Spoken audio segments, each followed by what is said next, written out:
నా పేరు చింత Krupakar, field assistant employees association రాష్ట్ర అధ్యక్షుని. మేము 14 సంవత్సరాలుగా గ్రామ స్థాయిలో ఫీల్డ్ అసిస్టెంట్లుగా విధులు నిర్వహించడం. మా సమస్య పట్ల ప్రభుత్వానికి పలుమార్లు విన్నవించినప్పటికీ ప్రభుత్వం పట్టించుకోని పక్షంలో మేము గత సంవత్సరం మార్చి 12వ తారీఖు నాడు సమ్మె చేయడం జరిగింది. కోవిడ్ ఉన్నందువల్ల సమ్మె కూడా మేము ప్రభుత్వానికి ప్రజలకు సహకరించాలనే ఉద్దేశంతో బేషరతుగా ఎలాంటి కండిషన్లు కూడా సమ్మె విరమించడం జరిగింది. అయినా కానీ ప్రభుత్వం మమ్మల్ని సంవత్సరం నుంచి పట్టించుకోకుండా, విధుల్లోకి తీసుకోకుండా, ఉద్యోగంలో ఉన్నామా లేమా అని చెప్పకుండా మమ్మల్ని పక్కకు పెట్టడం వల్ల రాష్ట్ర వ్యాప్తంగా 7,651 కుటుంబాలు ఈరోజు రోడ్ల పాలైనవి.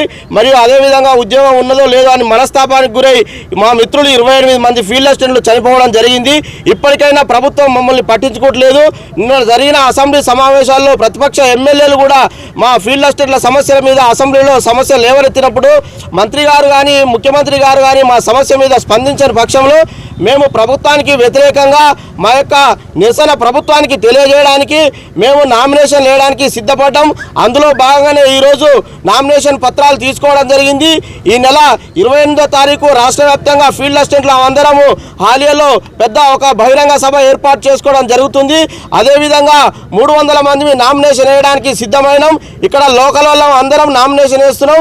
మరియు మేము గ్రామాలలో ఫీల్డ్ అసిస్టెంట్గా మాకు ప్రజలతోటి సత్సంబంధాలు ఉంటాయి, దగ్గర సంబంధాలు ఉన్నాయి కాబట్టి మేము తప్పకుండా గ్రామానికి 200 ఓట్లను మేము ప్రభావితం చేయగలుగుతామని మేము ప్రభుత్వానికి చెప్తున్నాం. కాబట్టి ప్రభుత్వం ఇప్పటికైనా స్పందించి మా సమస్య ఈ 2 రోజుల్లో మా యొక్క సమస్య పరిష్కారం చేయని పక్షంలో మేము 30వ తారీఖు పెద్ద ఎత్తున నామినేషన్ వేయడానికి సిద్ధపడ్డాం. అదేవిధంగా రాష్ట్ర వ్యాప్తంగా ఉన్న 7,651 మంది ఫీల్డ్ అసిస్టెంట్లను తీసుకొచ్చి గ్రామాల్లో మేము మా సమస్య మీద ప్రభుత్వంపై వ్యతిరేకత వచ్చే విధంగా ప్రచారం చేస్తామని మీడియా సమావేశం ముఖంగా నేను ప్రభుత్వాన్ని డిమాండ్ చేస్తున్నాను.